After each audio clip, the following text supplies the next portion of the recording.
Aktris Eriska Rein akan kembali menyapa penggemarnya melalui film Teka-Teki Tika yang akan tayang di bioskop pada tanggal 23 Desember tahun 2021.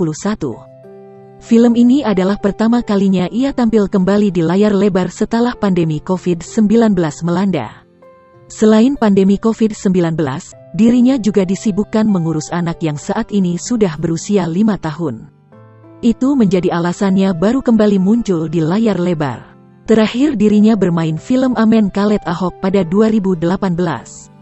Eriska Reinisa lahir di Tangerang, Banten, pada tanggal 3 Juni tahun 1994. Aktris yang populer dengan nama Eriska Rein ini lahir dari pasangan Agus Kurniawan dan Rina Esih. Eriska Rein kini menjadi satu di antara aktris papan atas Indonesia. Ia telah membintangi berbagai judul film terkenal di tanah air. Eriska Rein terjun ke dunia hiburan pada 2008. Ia mengawali karirnya di dunia akting pada tahun 2011. Kala itu ia tampil dalam sinetron Cinta Cenat Cenut. Di tahun berikutnya, Eriska Rein memainkan peran sebagai Sarah dalam film Negeri Lima Menara.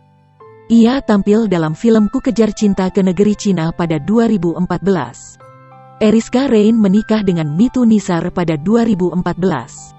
Dari pernikahan itu mereka dikaruniai satu orang anak.